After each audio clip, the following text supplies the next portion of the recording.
la transmisión en vivo y todavía no. Ahí estamos. Sí, eso después lo cortamos. Boa tarde a Bueno. todos.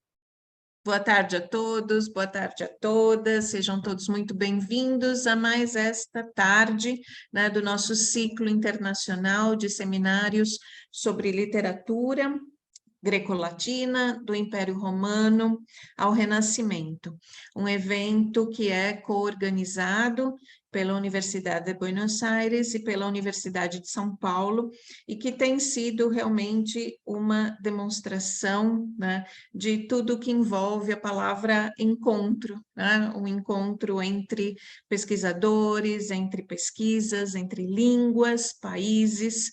Temos tido convidados, né, de várias outras nações, então nosso evento realmente construiu uma série de pontes entre, né, várias universidades e várias pesquisas. E hoje teremos, né, uma fala da pessoa que melhor, né, ilustra tudo isso, porque, enfim, tem percorrido aí, né, um longo caminho em várias universidades e nos representa, né, aos nossos dois países, né, em toda parte.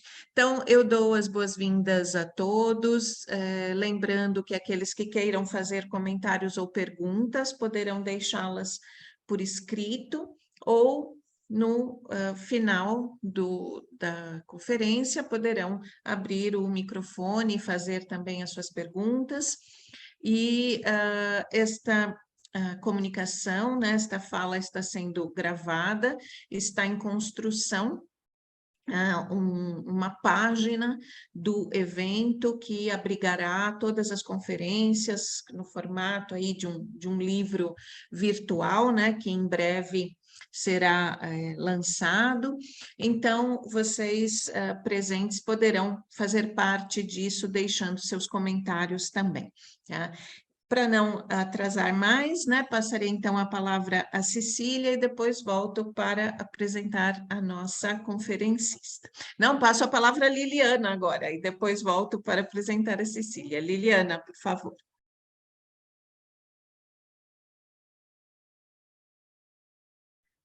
Acho que não está. Acho que a Liliana não está, deve ter caído sua conexão. Então, acho que eu vou te apresentar e depois ela fala Sim, no final. sem problema. Sim? Então, hoje teremos, né, a conferência muito aguardada, né, da nossa co-organizadora. Liliana, você quer dizer alguma coisa? Vamos lá. Acá estoy, por suerte. He vuelto. Bueno, tuve un problema de que se me cortó internet. La verdad que para mí esto es una gran emoción de poder presentar a Cecilia. Cecilia fue alumna mía hace ya unos cuantos años y en algo que tiene mucho que ver con lo que Cecilia va a presentar en estos momentos, que yo creo que para ella este tema es inesperado, ¿no? Es como esas vueltas que da la fortuna o el fatum, ¿no? Que en este momento ella esté trabajando con un cronista de Indias que también trabajó quien fuera su profesora de latín, la doctora Josefina Nagore. Por lo tanto, me parece que todo esto, vuelvo a insistir, forma parte de una buena fortuna, ¿no? Y no solamente Josefina Nagore, sino la doctora Nora Andrade, que también fue una de nuestras profesoras de griego, que también tuvo mucho que ver con el retorno de la democracia a la Argentina.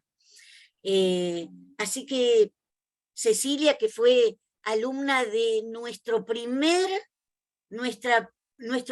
latín posclásico, que dimos con la doctora Marcela Suárez, una vez que ese latín posclásico ya había dejado de haber sido dado por la profesora Amalia Nochito, que fue una de sus iniciadoras. Por lo tanto, es como seguir uniendo una tradición de nuestra Facultad de Filosofía y Letras, de la que Cecilia es egresada, y es unir parte de una tradición que estamos intentando no perder e intentando recuperar. Así que, bueno, te paso nuevamente, Laine, la palabra para que vos puedas presentar a Cecilia, y vuelvo a insistir que es una alegría muy grande que ella esté justamente presentando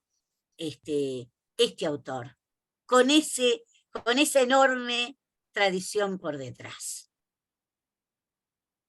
Graças, Liliana. Bom, para quem é de São Paulo, para quem é da USP, a Cecília dispensa apresentações, né? Mas a nossa Cecília Marcela Ugartemendia é mestra e doutora em Letras Clássicas pelo Programa de Pós-Graduação em Letras Clássicas da Universidade de São Paulo, onde teve uma passagem verdadeiramente brilhante, elogiosa, e nos deixou, né, um legado muito importante para todos nós, né, que estudamos as letras clássicas latinas, né, em São Paulo, né? Ela tem também bacharelado e licenciatura em letras pela Universidade de Buenos Aires, foi bolsista de mestrado e doutorado pela FAPESP, em São Paulo, com estágio de pesquisa na Escola Normale Superiore de Pisa,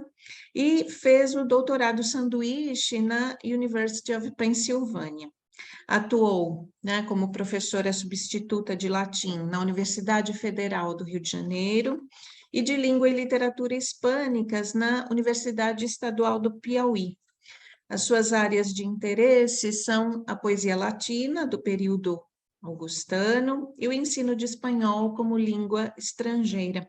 Ela está atualmente em Munique, cursando um Master em Romanistic, né, com foco em linguística hispânica, na Ludwig Maximilian Universität. E é preciso dizer, né, como já disse no princípio, que a Cecília teve essa brilhante passagem aqui por São Paulo, nos deu uma enorme contribuição, e também não podemos esquecer que é seu aniversário nesta semana, mas o presente é nosso, né, de poder ouvi-la hoje, ¿no? Es el cumpleaños de Cecilia el viernes, pero el privilegio y el regalo es nuestro de poder escucharla hoy.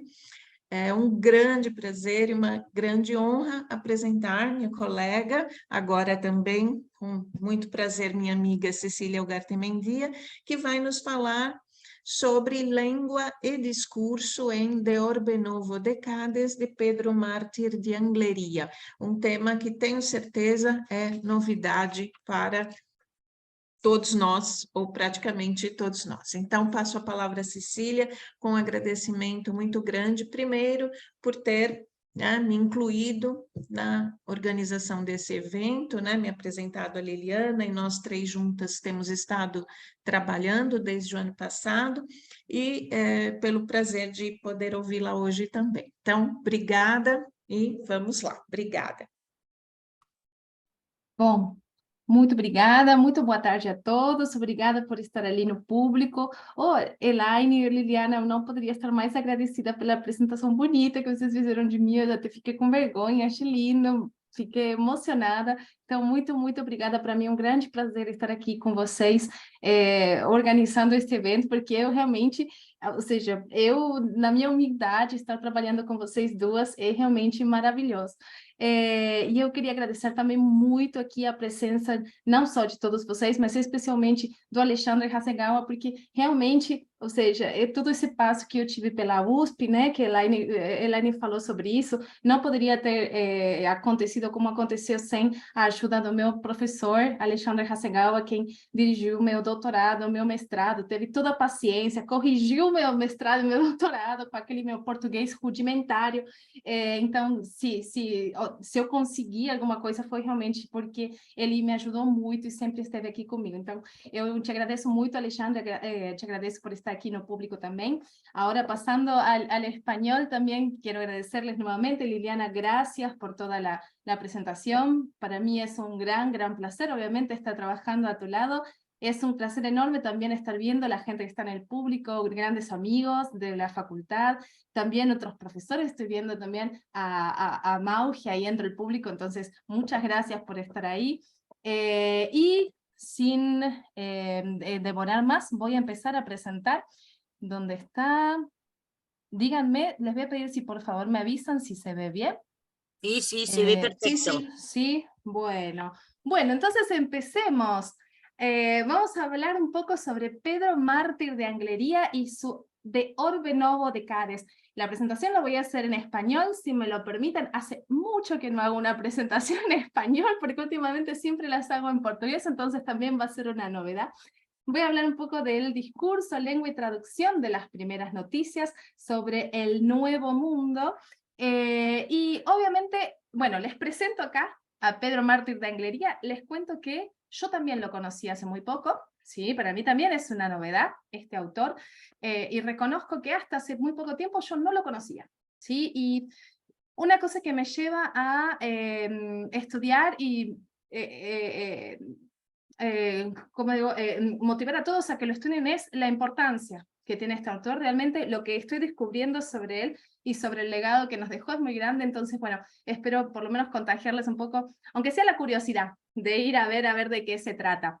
Entonces, bueno, este señor acá que ven es el señor Pedro Mártir de Anglería, un humanista, ¿sí? Él escribe ya a finales del siglo XV, y les cuento que este trabajo es mi proyecto de maestría que estoy haciendo acá en la Ludwig-Maximilian-Universität de Múnich. Estoy haciendo, como dijo la profesora Laine, una maestría en romanística, especialmente en lo que es lingüística hispánica. Entonces, si bien este autor escribe en latín, ¿sí? Lo que yo estudio está un poco volcado hacia lo que son las lenguas romances. Entonces vamos a ver también un poco cómo estoy conectando este autor con lo que son las lenguas romances. Ya vamos a ver también por qué podemos decir que este autor, a pesar de escribir en latín, ¿no?, escribe de una forma en que ya podemos ver cómo se hablaba español en aquella época. Bueno, ya hablaremos entonces sobre eso.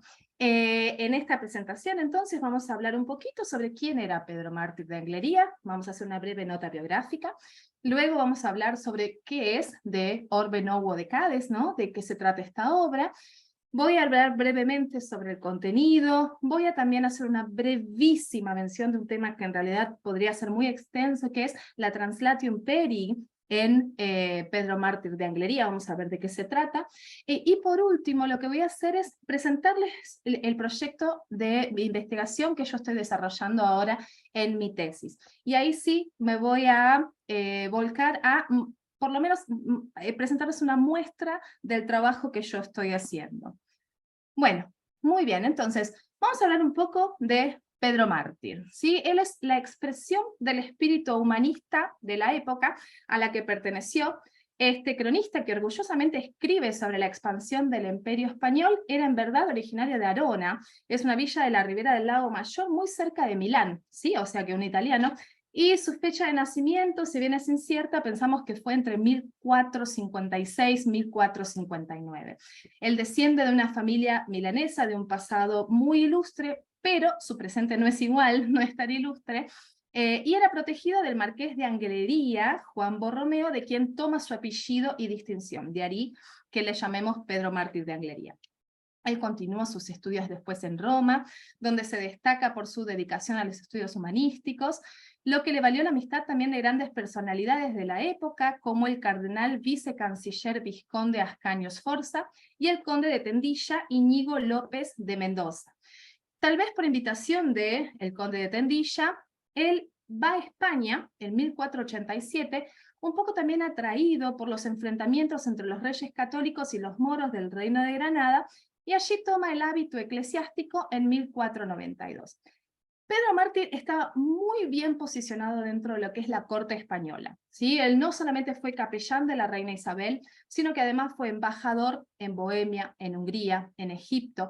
Además, fue cronista de la corte, fue nombrado cronista de la corte en 1524, fue propuesto para la abadía episcopal de Jamaica, ¿sí? Un lugar al que nunca fue, ¿sí? Porque Pedro Mártir fue, como les digo, abad de Jamaica, habló sobre los descubrimientos y sin embargo él nunca fue a lo que es hoy América, y incluso llegó a ser miembro del Real y Supremo Consejo de las Indias. Tras toda esta vida dedicada al estudio y divulgación del conocimiento, él muere en Granada en 1526. Cuando Pedro Mártir ingresa a la corte de España, él comienza también a escribir una serie de epístolas. Él escribe a importantes figuras de la época, como les dije.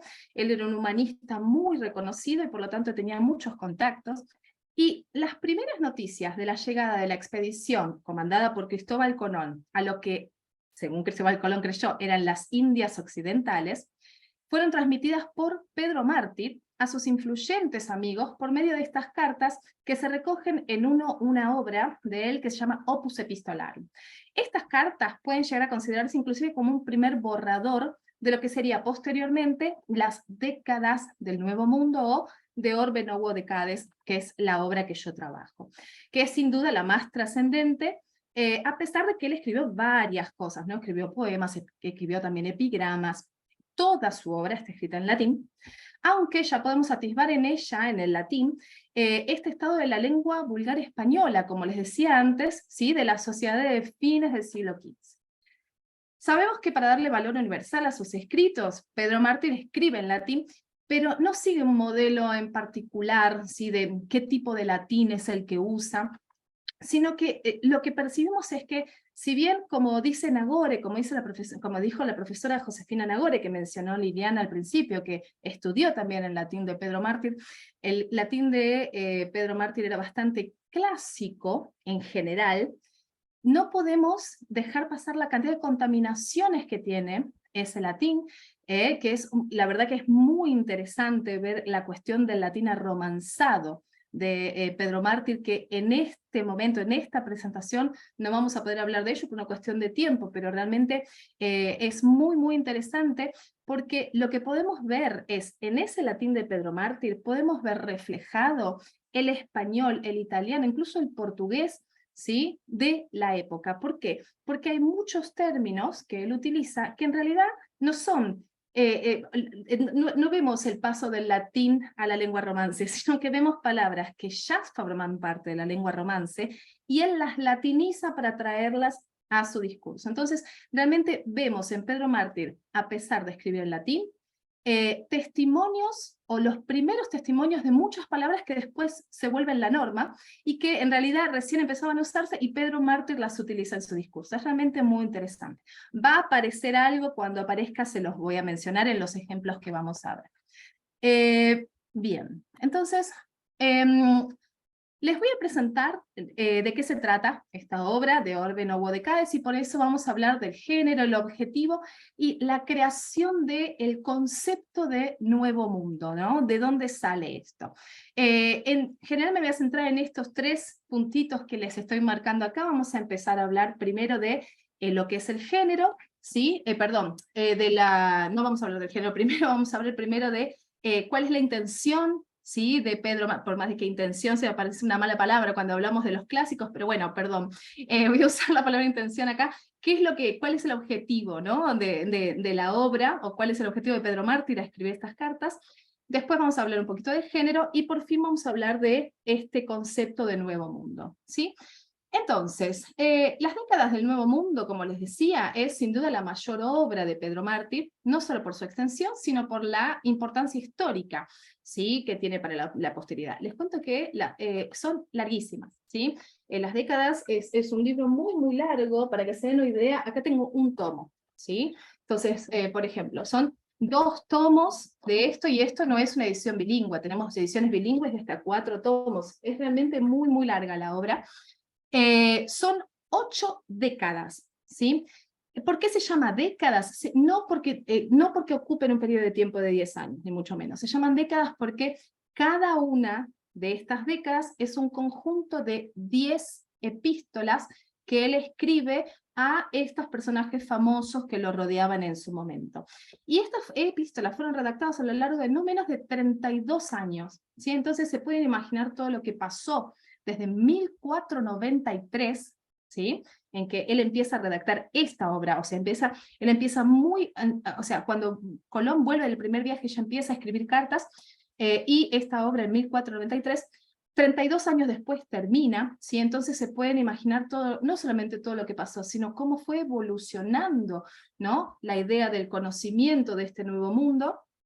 Y en esta obra, como les decía, se dedica a ilustrar el encuentro de la expedición española con este territorio desconocido, obviamente, e ilustra todo este encuentro con observaciones que él hace sobre la flora, la fauna, particularidades sobre la geografía, descripción pormenorizada de los habitantes, especialmente le interesa mucho todo lo que tiene que ver con la apariencia, costumbres, obviamente la lengua, ¿sí?, la construcción sociopolítica de su comunidad, casi a modo de un etnógrafo, ¿no?, el primero en hablar del continente americano, ¿sí?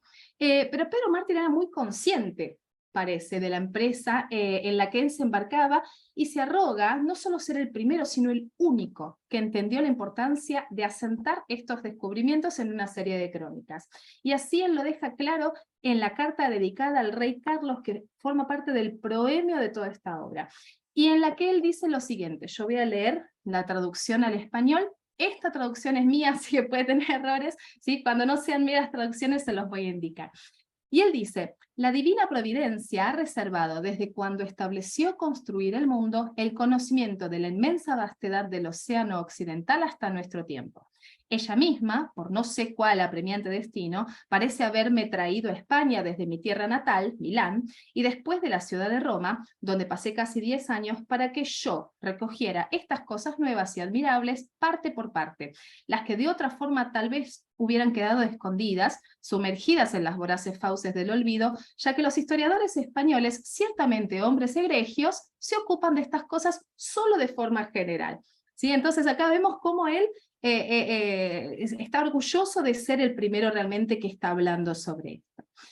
Entonces, Pedro Mártir se pone al hombro, ¿sí?, semejante empresa, afirmando no ser él propiamente un historiador, y él lo dice todo el tiempo, ¿sí? Lo que hace es una crónica epistolar, y eso, o sea, el hecho de que él no sea historiador, y que él no se proponga en realidad ser un historiador, hace que aquello que cuenta esté, como decía Andrade, la profesora Andrade, que también estudió a Pedro Mártir, lo que cuenta esté sujeto al imperativo, ¿sí? Perdón, no esté sujeto al imperativo de la coherencia.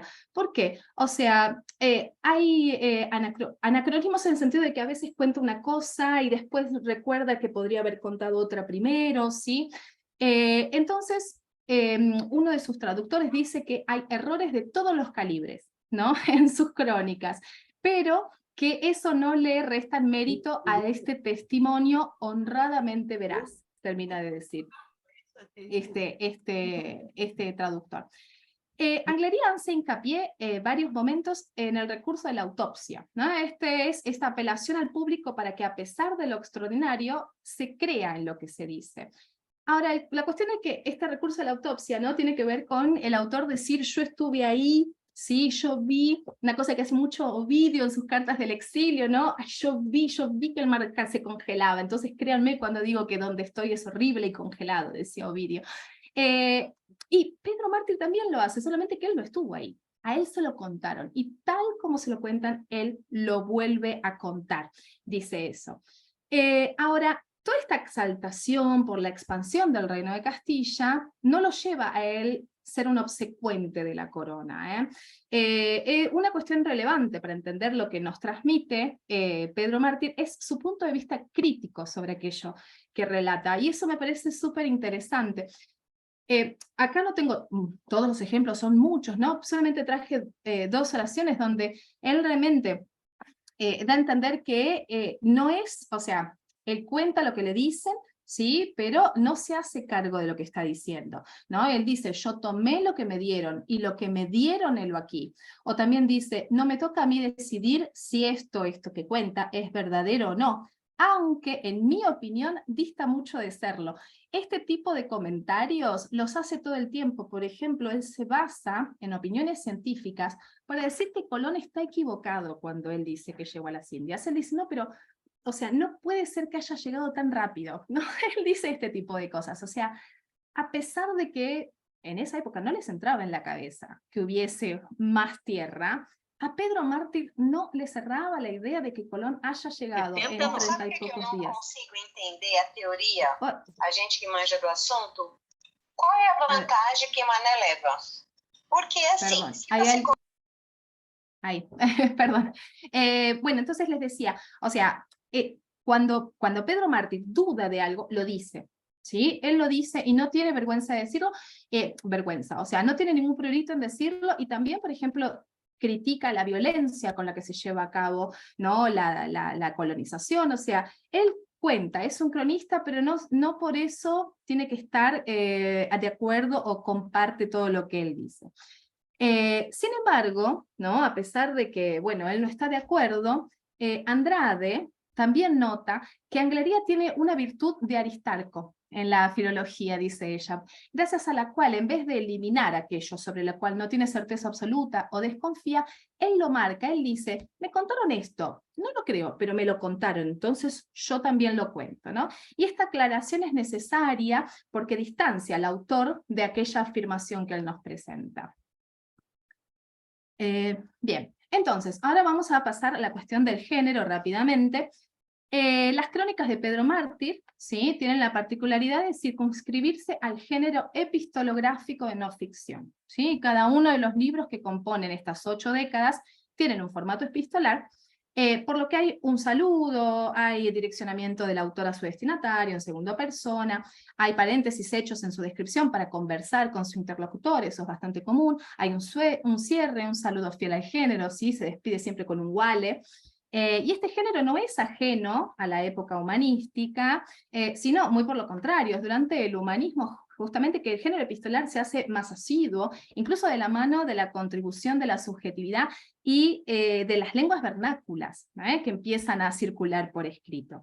Y este género epistolar funciona de base para la subjetividad, o sea, le permite a Pedro Mártir decir, esto no me lo creo, o esto puede ser así, o sea, le permite jugar un poco con su voz propia y a transmitir ese mensaje en primera persona. Además, permite que la información que contienen no necesariamente responda a un orden cronológico. Entonces, muchas de las críticas que se le hacen, bueno, tienen que ver un poco, o sea, son críticas que se entiende que si uno espera que se cuente una crónica, esa crónica sea cronológica. Sin embargo, al ser cartas y a formar parte un poco de lo que es la intimidad del autor, o sea, se entiende que no necesariamente siempre respondan a un orden cronológico, perdón. Las opiniones del autor también responden a esta característica del género, ¿no? El hecho de que él se inmiscúe en aquello que él está diciendo. Entonces es por todo esto que al abordar las epístolas se debe hacerlo teniendo en claro que aquello que él dice ahí no tiene pretensión explícita de ser historia, ¿sí? Como les dije antes.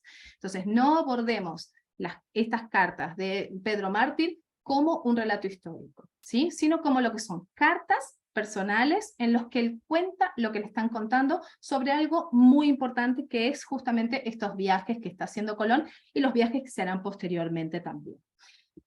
Pasamos entonces a esta tercera cuestión que me interesa destacar de las décadas, ¿sí? Que tiene que ver con el concepto del nuevo mundo. ¿Cuántas veces escuchamos durante toda nuestra vida el concepto de un nuevo mundo, de que nosotros formamos parte de un nuevo mundo?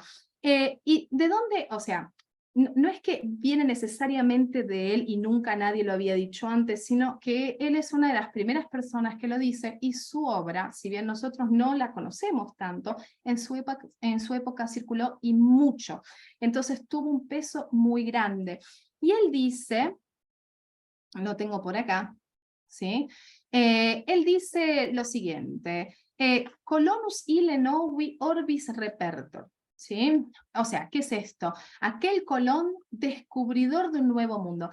Esta traducción, ¿sí?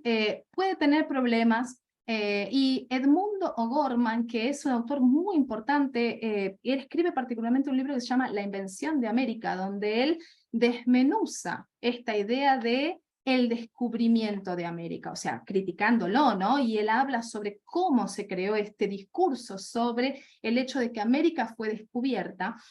Él nos dice justamente esta cita que traigo acá, que dice lo siguiente: Colonus ile novi orbis reperto. Esto es lo que dice Colón en una de sus epístolas. Ahora bien, estas palabras han sido traducidas habitualmente por aquel Colón descubridor del Nuevo Mundo, así en mayúsculas, como si el autor se refiriera a un ente geográfico del cual firma su descubrimiento por Colón.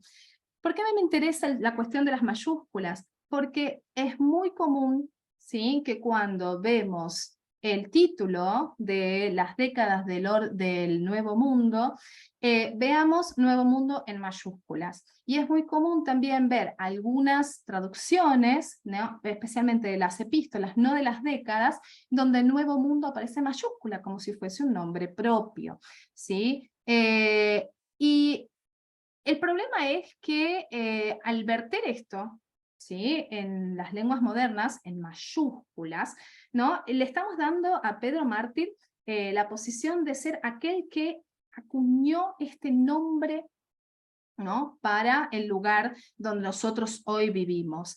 Y es esto, de hecho,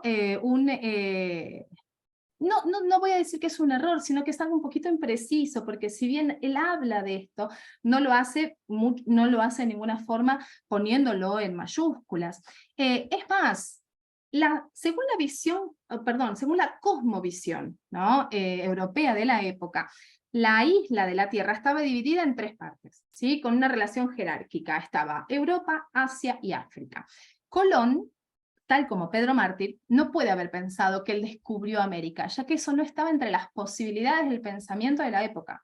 Además, es común otorgarle el crédito a Américo Vespucio, que es este marino y explorador italiano, quien en una carta escrita dirigida a un amigo de él, a un Medici, en 1503, emplea por primera vez la expresión mondus novus, ¿sí?, para hacer alusión a las tierras que él mismo visita luego de la primera llegada de Colón, precisamente a Brasil, ¿no? Vespucio llega a Brasil y describe Brasil como realmente algo nuevo, algo diferente de lo que conocen, algo diferente de Asia, que es donde había pensado Colón que había llegado. Entonces, el novus mundus, ¿no?, el mundo nuevo, tendríamos que decir que pertenece en realidad a Vespucio y no necesariamente a Pedro Mártir, aunque Pedro Mártir realmente contribuye y mucho en perpetuar esto. Entonces es por eso que una afirmación como estas, ¿sí?, como la que yo les puse acá, ¿sí?, de esta autora, no podemos decir que está mal, ¿sí?, pero tenemos que decir que por lo menos es imprecisa, ¿sí? Fíjense que lo que dice esta autora es Pedro Mártir de Anglería, leo acá lo que está en slide en español. Fue el primer historiógrafo en escribir sobre Cristóbal Colón y en reconocer la significancia de este primer viaje de Colón, acuñando el término Nuevo Mundo, ¿sí? ¿Por qué? Porque dice Orbis Novus. O sea, no es del todo adecuado, ¿sí? Es un poco impreciso porque, como les dije, él no acuña un nombre propio para este lugar, ¿sí? Solamente está hablando de un lugar desconocido, ¿sí? O'Gorman explica que este novus, ¿sí?, en el latín de la época, lo que está diciendo no es algo nuevo, completamente desconocido que aparece ex nihilo, sino realmente algo de lo cual todavía no tenían conocimiento, ¿sí? Pero es un poco difícil pensar que ellos realmente entendían que esto fuera una cosa completamente nueva que no formaba parte antes de lo que ellos conocían en la época. Bien, entonces, dicho esto, ¿sí?, sobre... ahí estamos, Dicho esto sobre las décadas, ¿sí? Lo que le quería presentar era justamente la cuestión del género, la cuestión de el Pedro Mártir como un historiador, el formato de esta obra, y la importancia de su título, ¿no? Las décadas del orbe nuevo, ¿no? O del nuevo mundo, pero desde ya diciéndoles, yo no voy a escribir nunca Nuevo Mundo cuando hablo de Pedro Mártir, en mayúsculas, como sí escribe la mayoría, justamente por esto que les acabo de explicar. Pasamos a un tema que me parece súper interesante, pero no me voy a extender. No me voy a extender nada, en realidad, porque es un tema vastísimo. Hay muchísimo para decir sobre esto. Yo leí muy poco sobre esto, parece que realmente no hay muchos estudios, ¿sí? Pero bueno, lo quiero mencionar porque realmente me parece que forma parte de este texto, y para nosotros, latinistas, tiene un sentido muy especial, ¿no? Porque tiene que ver con la recepción de los modelos clásicos, la intertextualidad que podemos encontrar en la obra de Pedro Mártir, ¿sí? Con los modelos clásicos que le sirven a Englería para la construcción de su relato. Y esta construcción de su relato, ¿sí? Basada en los modelos clásicos, le otorga autoridad a su personaje principal, a Cristóbal Colón, o por lo menos al personaje de esta primera década, ¿sí? Porque en las próximas décadas ya Colón no va a aparecer, pero también construye su propia autoridad, ¿sí? Construye su propia autoridad como cronista, empleando los métodos de la historiografía clásica. Sobre esta cuestión, yo los remito, después les voy a dejar la bibliografía, a Nicoleta Bruno, quien hace muy poco tiempo yo vi personalmente exponiendo sus estudios sobre las fuentes etnográficas e historiográficas de Pedro Mártir, quien citó a Livio, Tácito, y muchos otros historiógrafos de la antigüedad, mostrando cuáles son las semejanzas, y también a Elise Bartosik Vélez, que propone un análisis muy interesante sobre la construcción del personaje Colón. Y bueno, este personaje Colón como un héroe, ¿sí? Que vamos a ver ahora. Entonces, en esta pequeña digresión no voy a hablar de otro sino de Virgilio, ¿sí? Volvamos a Virgilio, siempre todo vuelve a Virgilio cuando hablamos de literatura en latín, por lo menos. Sabemos que Virgilio conocía obviamente el ideal y la praxis de la historia de la colonización, entonces no sorprende que Pedro Mártir se apoye en la Translatio Imperii para sus crónicas. O sea, ¿qué es la Translatio Imperii? Como ustedes saben, ¿sí? Es este discurso según el cual la civilización oriental se mueve progresivamente hacia el oeste, primero a Grecia y luego de allí a Roma. Entonces Pedro Mártir se apoya en este modelo virgiliano de su narración épica para operar su propia Translatio Imperii y establecer ahora el Imperio Español. ¿Sí? Entonces, la crónica de la colonización bajo esta interpretación hace de Colón nada menos que un nuevo Eneas, ¿sí? Y la primera década termina con una representación de Colón como Eneas, pero no de forma metafórica o de una forma en que nosotros podemos llegar a pensar que él está hablando sobre Eneas. No, lo dice explícitamente, como lo tenemos acá en esta citación que les traje, ¿sí? Donde él dice: supieron los mensajeros, esto es una parte de la crónica de Pedro Mártir en las décadas, ¿no? Está hablando sobre los mensajeros que había mandado Colón para que hable con los indígenas. Y dice: supieron los mensajeros que había allí muchos reyes, unos más poderosos que otros. No de otro modo, leemos haber encontrado el fabuloso Eneas dividido el Lacio entre varios monarcas, a saber, Mecencio, Turno y Tarconte, que estaban separados por estrechos límites, y el resto repartido igualmente entre otros señores. Creo yo, empero, que estos isleños de la Española, se está refiriendo a una de las islas donde llegó Colón, son más felices que aquellos, ¿no? Que aquellos del Lacio, con tal de que se les instruya en la verdadera religión, porque viven desnudos, sin pesas, sin medidas, y sobre todo sin el mortífero dinero, en una verdadera edad de oro. Bueno, como ya pueden ver, podemos hablar mucho también sobre lo que es la edad de oro en la crónica de Pedro Mártir, pero podemos ver, como les dije, de una forma muy directa la comparación de Colón con Eneas, que llega a un lugar dividido, ¿sí? Con muchos reyes, y trata de unificar eso, busca unificar eso. Ahora, podemos pensar también que, sí, o sea, esto lo propone también Vélez. Si Pedro Mártir propone que Colón sea Eneas, él se puede proponer como Virgilio. Bueno, no le sale mucho, porque me parece que el pobre Pedro Mártir, la verdad que no pasó a la posteridad como pasó Virgilio.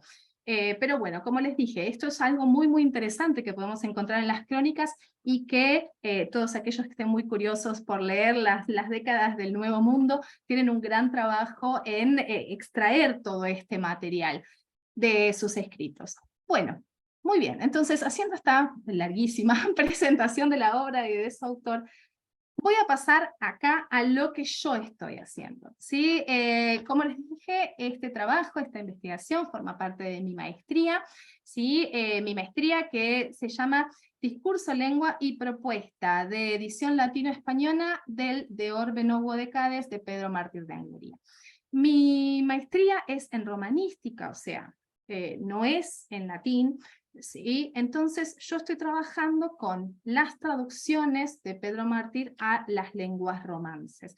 Lamentablemente no es una obra con gran difusión, no es una obra muy traducida, y las únicas traducciones a lenguas romances que nosotros tenemos, las tenemos en español, en italiano y en francés.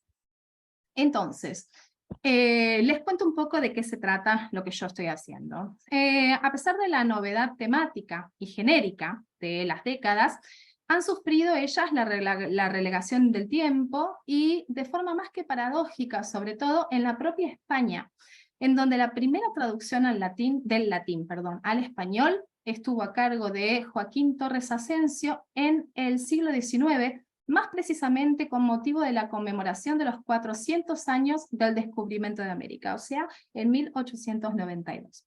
Justamente esta idea de que América fue descubierta se plasma muy bien en la traducción de Asensio, ¿sí? O sea, vemos a Asensio traducir muy al contrario de lo que hacía Pedro Mártir, que no era obsecuente de la corona. Asensio sí lo hace demostrando todo el imperio español en la traducción que él hace de Pedro Mártir. Revela esta traducción de Asensio una postura ideológicamente alineada con la idea colonialista del descubrimiento y de la celebración de la hazaña. Hay un trabajo muy interesante, ¿sí?, de Carlos Enrique Castilla. Yo tengo aquí su tesis. Tengo aquí su tesis de doctorado. Él estudia justamente las operaciones de selección, reinterpretación, jerarquización y ocultamiento que Asensio opera sobre el texto latino. Sí, esto implica que hay un sistema de interpretación de este proceso de la conquista y colonización de América impulsado por la corona española. Entonces, esta traducción, ¿sí?, de Asensio de 1892 es, sin embargo, hasta hoy en español, en lengua española, la más difundida. Es también la que tiene más reediciones, tiene 3 reediciones.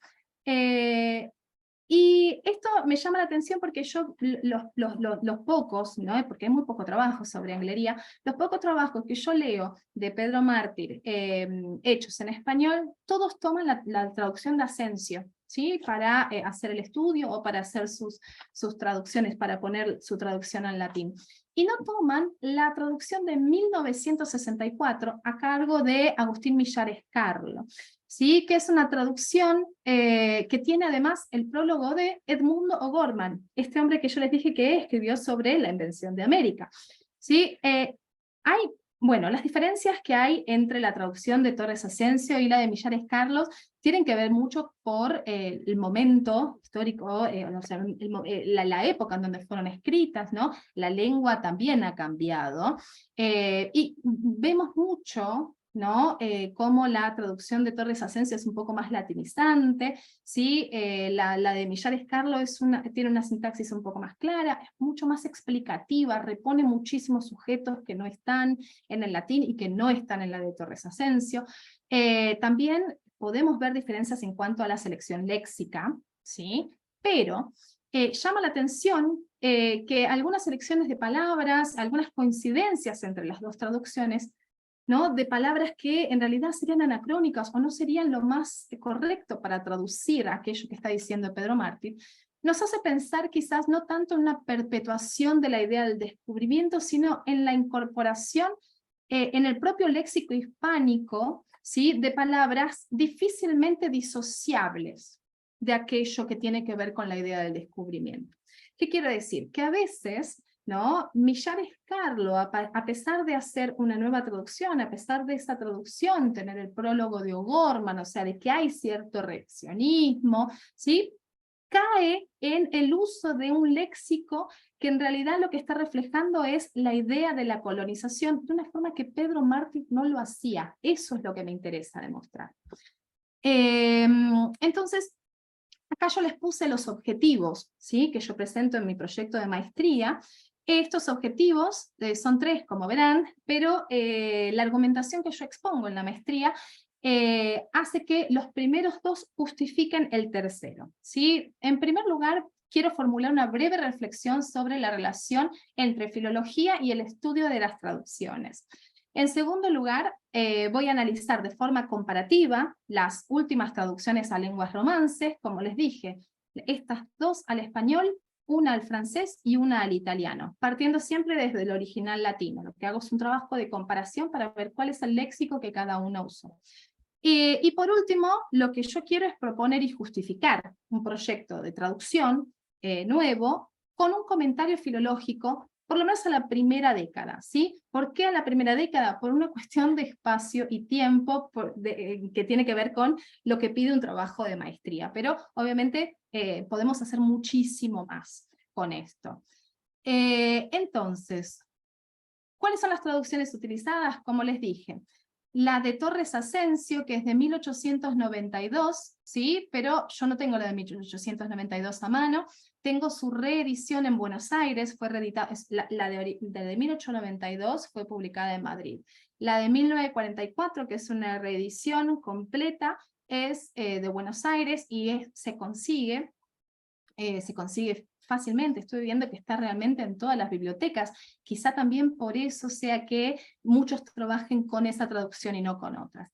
La otra traducción al español con la que trabajo es la de 1964 de Agustín Millares Carlo, ¿sí?, que tiene el prólogo de Edmundo O'Gorman.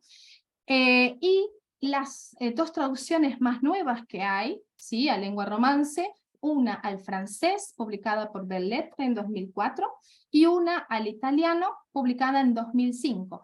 Las 2, francesa e italiana, son bilingües, ¿sí? Las 2 tienen notas, o algunas notas, por lo menos la del francés. La de italiano está mucho más anotada. A mí la de italiano me gusta bastante. Ya lo van a ver, ya les voy a mostrar por qué. Bien, como ven, o sea, me parece que para otorgarle todo el mérito que merece a esta obra, una traducción nueva al español que tenga en consideración todas estas cuestiones léxicas y cuestiones históricas, y que traiga un comentario, es necesario. Las traducciones de Torres Asensio y de Millares Carlo no tienen ninguna nota, ninguna, ¿sí? Por eso es que me parece importante un comentario de esta obra. Bueno, entonces, les voy a presentar un poco de lo que yo hago en mi trabajo. Este facsímil que están viendo es de la edición de 1530, me parece que es la edición más legible que tengo. Tengo por suerte varias, tengo 6 de los años 1500.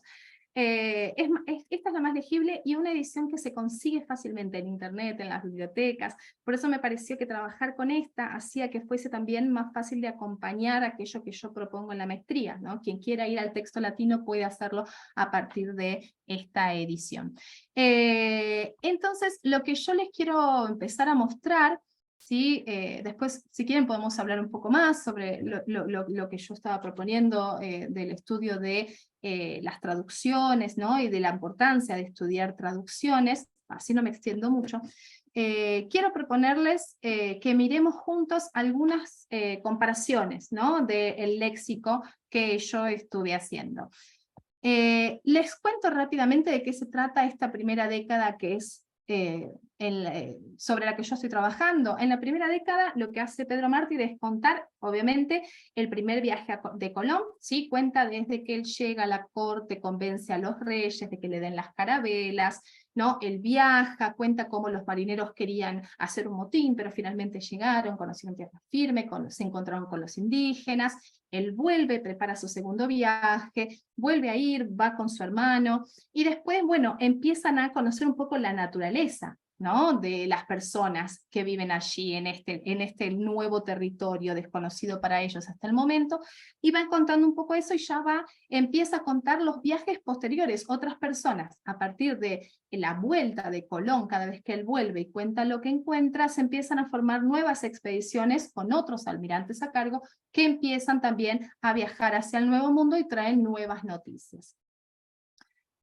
Como les dije, esta primera década tardó muchísimo en escribirse, entonces a lo largo de su escritura podemos ver también cómo cambia la opinión de Pedro Mártir sobre aquello que él está diciendo, ¿sí? Cómo él incorpora vocabulario indígena, ¿sí? Que van trayendo de los viajes y lo hace formar parte de su vocabulario. Perdón. Entonces me parece que es muy importante leer la obra y descubrir junto, o a medida que Pedro Mártir nos lo muestra, ¿no? América, vamos a decir, ¿no? O sea, ir a medida que Pedro Mártir nos muestra lo que van encontrando, ir también descubriéndolo nosotros cuando leemos el texto, y no leer desde el principio cosas que tenemos por la traducción solo porque ya lo sabemos a partir de todo lo que tiene, todo nuestro bagaje histórico. ¿Qué es eso lo que pasa con las traducciones? ¿Sí? Entonces, yo les decía, ¿no? Que lo que opera acá Pedro Mártir en sus traducciones es una translatio imperii, ¿no? Traer toda esta grandeza del Imperio Romano hacia España y ensalzar a Colón, y esto lo hace desde el comienzo. Ustedes ven acá unas masquitas en rojos de una parte del texto que yo voy a citar en el próximo slide, pero ahora solamente les quiero leer el primer párrafo, no, perdón, la primera oración que ustedes ven acá, que dice solebat, grata, vetustas, ¿no? En español dice: solía la agradecida antigüedad considerar como dioses a los hombres que con su diligencia y grandeza del alma descubrían para ellas nuevas tierras. Nosotros, empero, que tenemos un Dios único, a quien tributamos culto en las tres personas de la Santísima Trinidad, solo nos resta admirar, ya que no adorar, a esa clase de hombres, ¿sí? O sea, ¿qué está diciendo? Los antiguos consideraban dioses a quien hace eso. Nosotros no podemos considerar dioses a esta persona, nosotros tenemos un solo Dios, pero los vamos a admirar. ¿De quién está hablando? Está hablando de Colón, ¿sí? Está hablando de Colón, y no sé si llegan a ver a partir del slide, donde yo marco ahí con rojo, él dice Christophoros Colonus, ¿sí? Es la primera frase que yo les voy a traer, que podemos empezar a analizar. ¿Sí? Enseguida entonces él abre su crónica hablando de Colón, ¿sí? Y dice Christophorus Colonus quidam ligur vir, ¿sí? O sea, está diciendo que Cristóbal Colón persuade a los reyes, ¿sí? De que él va a ir a Occidente, ¿no? Desde Occidente, ¿sí? Dice, ab occidente nostro, finitimas India e Insula Cinquenturum. Bueno, el tema es qué dice o cómo por lo menos lo transmiten acá nuestros traductores. Primera cosa que me interesa que veamos, se me fue acá, estoy tratando de subir las personas acá, se me fue, perdón, por eso estoy haciendo lío, acá. Si ustedes ven Christophorus Colonus, quizá les llame la atención Colonus, ¿no? No dice Columbus. Acá vemos esto que les decía antes, de este latín romanzado, ¿sí? De Pedro Mártir. Como esta tenemos muchas palabras, ¿sí? Colonus viene directamente de Colón, ¿sí? No de Columbus, ¿sí? Tampoco viene del italiano. O sea, Pedro Mártir toma Colón, o sea, de la forma en que se lo estaba diciendo en España, lo latiniza y lo introduce en el texto. Entonces, como les dije, tenemos una muestra de cómo se decía o cómo se hablaba en España en ese momento. Así tenemos varias cosas, ¿sí? Lo que me interesa entonces que veamos en las traducciones es esto que estoy marcando ahora, ¿no? A Occidente, Nostro, Finit, más India, Ínsula, Singuenturu. Acá yo les puse, lo que estoy haciendo es esta comparación entre las 4 traducciones, ¿sí? Entonces, lo que ustedes van a ver acá es cómo cada uno va transmitiendo esto que dice Pedro Mártir. Y fíjense que Torres Asensio, ¿sí? este traductor que les dije que muestra muy bien el poder, el imperio español, no traduce quidam ligur vir, ¿sí? Que tenemos aquí, como un cierto, ¿sí? Ligurio, un cierto italiano, o un cierto Colón, porque era alguien que no era conocido.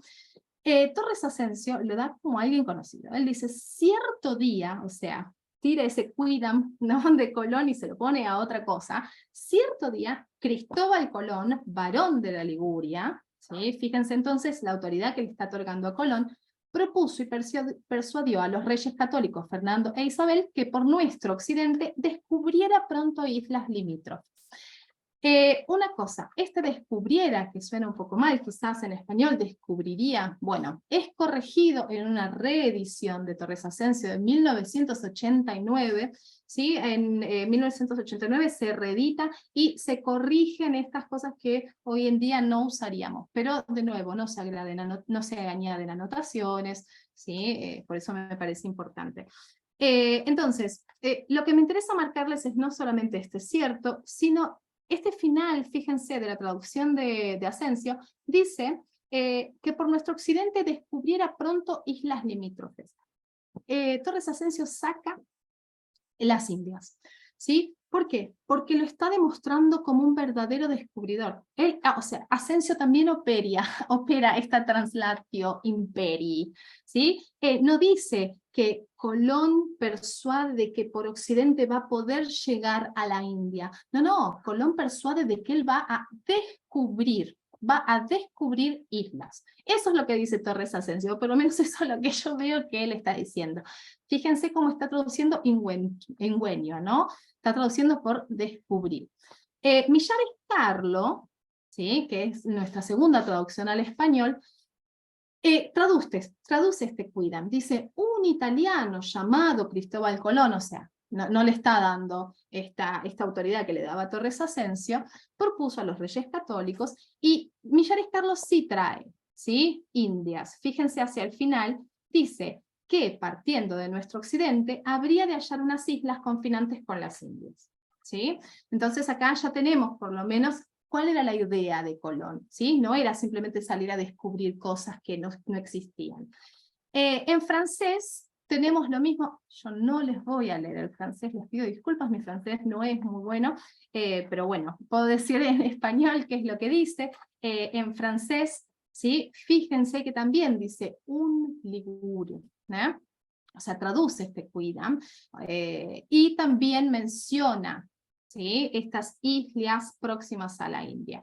Y lo mismo hace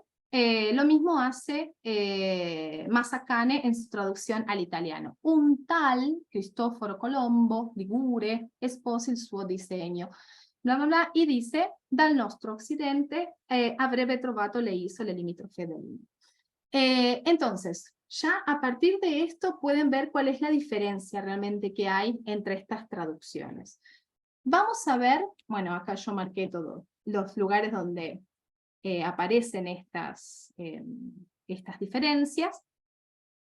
Vamos a ver entonces otro ejemplo, ¿no? de estas comparaciones, que es el primer encuentro de los españoles con los indígenas. ¿Sí? Dice, ibi primum a terram egresi homines indígenas videm. Lo que me interesa es este homines indígenas, ¿sí? Torres Asensio, bueno, todos van a traducir indígenas, ¿sí? Torres Asensio dice hombres indígenas, ¿sí? Millares Carlos dice, vieron unos indígenas, Gauvin dice, vieron por primera vez a los indígenas. Fíjense que el primera vez que los traductores anteriores ponen en el llegaron o salieron del barco, saltaron por primera vez a tierra, la traducción francesa el primera vez lo pone en el encuentro con los indígenas, ¿sí? Y en italiano lo mismo, pone por primera vez salieron a la tierra, o sea, bajaron de los barcos y vieron a los indígenas. ¿Por qué me interesa la palabra indígenas? Bueno, ustedes saben, ¿sí? Que cuando hablamos sobre los habitantes, ¿no?, del continente americano, los pueblos originarios, muchas veces se les ha dicho indígena, toda la vida se les dijo indígena, y hoy en día, ¿no?, estamos considerando el vocabulario que utilizamos, ¿sí? Ya no se prefiere palabras como indígenas, originarios, ¿sí? ¿Por qué? Tiene un poco que ver también con el hecho de que indígena se asocia muy directamente a esta idea de indios, ¿sí? ¿Por qué? Por un error, digamos, ¿no?, que tiene que ver con una etimología casi apócrifa de lo que es indígena. Indígena no tiene nada que ver con indio, ¿sí? Tienen, o sea, por casualidad, ¿no? Bueno, tienen este inde, ¿no? Pero tenemos este indígena, es el que proviene de allí, ¿no? De ahí viene indoeuropeo también. O sea, indígena, la palabra indígena en su época no se asoció con la India, sino que era una palabra que ya estaba en el latín hacía mucho tiempo, incluso en el español. Yo acá les traigo, ¿no?, los ejemplos del corde, ¿no? Pueden ver acá que indígena ya está registrado en 1450 en español, ¿sí? 1495, acá tenemos un texto en latín, o sea, mucho antes de Pedro Mártir, ya estaban diciendo, mucho antes de que se llegara, ¿sí?, a América se estaba hablando de indígenas, o sea que no tiene nada que ver. Pero ¿por qué digo todo esto? Que quizás ustedes ya saben. Porque o sea, el conocimiento popular muchas veces se asocia indígena con indio, ¿sí? Y se piensa que es una forma de decir indio. Y esto incluso lo podemos ver hasta en la página del Ministerio de Cultura de Argentina, que dice que indígena se asocia con indio, ¿sí? Incluso estaba leyendo dos filósofos bolivianos que proponen el uso de pueblo originario en vez de indígena, porque dice, porque indígena viene de la idea de las Indias. No, no viene de ahí, ¿sí? Y nosotros podemos ver, ¿sí?, cómo eso no viene de ahí en la traducción de Millares Carlos. ¿Por qué? Porque Millares Carlos usa indígena incluso antes de que Pedro Mártir lo use, porque Millares Carlos usa indígena en el sentido de pueblo originario. ¿Y cómo me doy cuenta de esto? Porque Millares Carlos, ¿sí?, que es esta traducción del 64, habla de indígenas cuando Pedro Mártir está contando que Colón, saliendo de España, para en las Islas Canarias y después sigue, ¿sí? Entonces, ni siquiera había llegado a América, ¿sí? Para las Islas Canarias, y Pedro Mártir empieza a contar un poco de lo que son las Islas Canarias y cómo eran las personas que vivían allí, ¿sí? Y él usa la palabra gens, ¿sí? Pedro Mártir usa la palabra gens, dice gens, nudas, silvestres. Fíjense, Torres Asensio dice gente, ¿sí? Silvestre. Ahora, Millares Carlos dice indígenas, ¿sí? Esto puede llegar a traer alguna confusión de gente que piensa, ¿cómo indígenas? Si están en las Canarias, no están en América. No, pero porque indígenas no significa eso, ¿sí? Significa otra cosa. Y Millares Carlos lo trae justamente en ese sentido, ¿sí? Vemos que en francés también se atiene más a gens, ¿sí? Y también el italiano con popolazione. Ahora, este término indígena, ¿sí?, así como les digo, Millares Carlos lo usa en su forma original, sin embargo después se ve que les gusta, porque a pesar de que Pedro Mártir no lo usa tantas veces, sí, lo dice aquí y allí, los traductores usan indígenas. Cuando empieza a hablar sobre los pueblos que viven en América, hablan de indígenas, siempre. O sea, siempre, la mayoría de las veces por lo menos, ¿sí? Y vemos, yo quiero sacar esto, porque no estoy viendo mi PowerPoint. Acá. Veamos en este fragmento, ¿sí? Ya les pido 5 minutos más y ya termino. Tenemos varias cosas interesantes, ¿no? Acá está contando que, bueno, Cristóbal Colón ya estuvo en estas tierras, que él encontró y que le había parecido muy interesante, entonces decide volver. Y deja algunos hombres, ¿sí?, en esas tierras para que puedan seguir descubriendo, y él los va a encontrar en su segundo viaje. Entonces, fíjense que, a ver, ahí. Vamos a ver cómo traducen este sintagma que está aquí, que estoy marcando. no sé qué me está pasando, y estas palabras que me interesan mucho, regem, rex, ab incolis, ¿sí? Y rex nuevamente.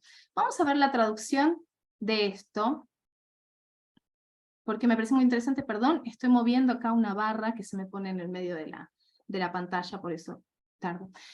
Entonces, fíjense, Torres Asensio, a ver, ¿qué está pasando? Ahí.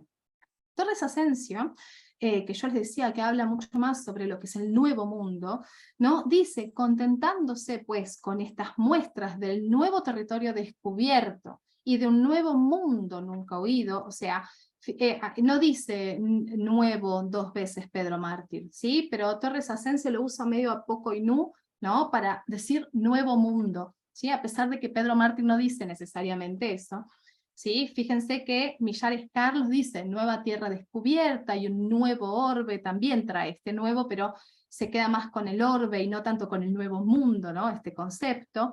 En francés tenemos este nouvelle, una tierra nueva, y un continente, dice en francés, ¿no? Lo que es raro porque ellos, o por lo menos en la primera década, Pedro Mártir de ninguna forma dice que es un continente. Es más, cuando dice, Colón piensa que esto es un continente, pero no lo es, Pedro Mártir dice, no puede ser por la distancia que hay, ¿sí? Es raro que, traduciendo la primera década, Gauvin haya elegido poner continente, ¿sí? Cuando esa palabra Pedro Mártir no la cogita. ¿Sí? Y en italiano me parece que es un poco más adecuado, ¿no? Dice una nuova terra, ¿sí? Y un altro mondo. Me parece que es un poco más adecuado. Ahora, fíjense, recuerda que yo les dije este regem, que está acá con mayúscula, y está con mayúscula porque en esa edición de 1530, aquí y allí rex aparece en mayúscula, y no necesariamente hablando de los reyes de España, sino también hablando de los reyes que gobernaban en las Américas. Torres Asensio traduce este primer regem por cacique, ¿sí? Y traduce incolis, ¿sí? Ab incolis, o sea, íncola, por indígenas, ¿sí? Como les dije, Pedro Mártir usa muy poco la palabra indígenas, pero los traductores tienen indígena en la cabeza porque, y esto es una suposición mía, creo que nos llega a partir de nuestra formación cultural a hablar de los indígenas que descubrieron, ¿no? Que no existían antes, ¿no? Que descubrió Colón cuando llegó. Y después dice régulo, a pesar de que Pedro Mártir dice rex. Y después dice reyesuelo, a pesar de que Pedro Mártir dice rex. ¿Sí? Entonces, ¿qué es lo que quiero mostrar con esto? Cómo Pedro Mártir, cómo Torres Asensio en su traducción parece que no se atreve a decir, a nombrar reyes, ¿sí? O sea, igualando a los reyes de América o de este territorio encontrado con los reyes de España, entonces usa otro tipo de palabras, cacique, régulo, reyesuelo. El tema es que es interesante cacique, porque cacique va a aparecer, ahora lo vamos a ver, va a aparecer, pero todavía no apareció en Pedro Mártir. Va a aparecer y Pedro Mártir va a explicar lo que significa, pero todavía no lo hizo, ¿sí? Pero Torres Asensio ya lo está usando, ¿sí? Millares Carlos también empieza, en vez de decir rey, dice reyesuelo, reyesuelo, dice indígena, en vez de habitante, y después dice, movido en compasión el segundo, ¿no? Pienso que el segundo después de que había hablado Colón primero, por ahí viene, pero de vuelta, no nombra al rey. En francés aparece Prince, raro, o perdón, no sé cómo se pronuncia exactamente, pero raro porque antes había dicho, esta tierra tiene reyes, y usa la palabra reyes en francés, pero acá prefiere usar príncipe, aunque usa habitantes para íncola, ¿no? Y en italiano, como les dije, la que prefiero yo usa re, usa habitante, ¿no? Bueno, les decía esto de cacique, porque cacique es una de las palabras, ¿no? De los muchísimos indigenismos que entran al texto de Pedro Mártir. Él lo hace entrar como un masculino, ¿no? De segunda, caquicus, caquiqui. Su primera aparición en las décadas es en el libro 2 de la primera década, donde él está diciendo lo siguiente, ¿sí? Torres Asensio lo traduce: pactando pues trato fraternal con este cacique, esto es, rey, se volvieron a donde estaba, ¿sí? ¿Por qué? Porque Pedro Mártir hace mucho esto, traer estas palabras nuevas y decir qué significan, y a partir de ese momento las empieza a usar. Como les dije, Torres Asensio empieza a usar cacique antes siquiera de que Pedro Mártir haya presentado la palabra en la lengua, ¿sí?, de la época. Por eso me parece que es una traducción un poco anacrónica, ¿sí? Si yo quiero descubrir a medida que Pedro Mártir me cuenta, ¿sí?, ya estoy viendo la palabra cacique antes siquiera de que Pedro Mártir haya dicho que esa palabra existía, ¿sí? Eso me parece que es un problema de su traducción. Ahora, ¿qué pasa con la traducción de Millares Carlo? Que también usa cacique desde antes. Millares Carlo, como ya lo viene usando, me parece que dijo, no necesito ni siquiera aclarar qué significa cacique, porque todos lo entienden, y borra el id est. Ay, puse id acá, perdón, es un error. Tiene que decir caquico id est rege, ¿sí? Él borra el id est, borra la aclaración. Les pido disculpas, justo no tengo ese tomo de la traducción francesa, es por eso que no la traigo. Y como ven, en italiano, sí, tenemos la aclaración, choe, re, pero Mazzacane, a pesar de que me gusta su traducción, también ya empieza a hablar desde antes de cacique. Así como empiezan a hablar de cacique, empiezan a hablar de otros términos que también para nosotros forman parte de nuestro vocabulario, pero en el momento en que Pedro Mártir escribe no lo eran, él los presenta, ¿sí? Él presenta muchos términos, uno por ejemplo es canoa, ¿sí?, maíz, yuca, ¿sí? Cosas súper importantes, como les dije. El texto de Pedro Mártir es un texto riquísimo para estudiar la lengua española, la lengua romance, y también los indigenismos de la época. Entonces, con esto termino mi presentación. Espero no haberlos aburrido, espero que se haya entendido un poco de cuál es el trabajo que yo estoy haciendo, por qué estoy proponiendo hacer un comentario. Bueno, yo acá había terminado diciendo justamente que hacer una traducción que respete el léxico, ¿sí?, nos puede ayudar también a leer, ¿sí?, junto con Pedro Mártir, a medida que él escribe, leer cómo se va construyendo este relato del Nuevo Mundo. El comentario puede dar cuenta de todas estas particularidades léxico-semánticas, de cuestiones históricas y de otras peculiaridades del texto, y también podemos agregar una traducción del vocábula bárbara, ¿sí?, que es un índice de vocábulos, de vocablos indígenas, editado por Nebrija, pero que escribe Pedro Mártir, y que están en una edición de 1516, y que no están en ninguna otra. ¿Sí? Así que me parece que podría ser interesante traerlos. En fin, les agradezco mucho. Les pido disculpas acá que me equivoqué. La bibliografía que puse está toda sin formatar, pero bueno, no quería dejar de ponerla, y acá les pongo una foto de esta tapa de la primera edición. Bueno, muchas gracias. Muchas gracias por la atención. Obrigada, Cecília, obrigada. Que aula, né? Muito, muito boa. E você está fazendo aquele trabalho de filologia humanística mesmo, né? Você está fazendo essa leitura como no 16 se fazia, né? Limpando as traduções, pensando no sentido original das palavras, e nesse sentido já me chama a atenção aí o uso de colonos, né, que me pareceu significativo aí, né, ligado ao verbo colo, e além de ser uma inserção, né, a partir de uma língua moderna, tem também um componente aí lacaniano, né, significativo no uso desse nome aí, colonos, né?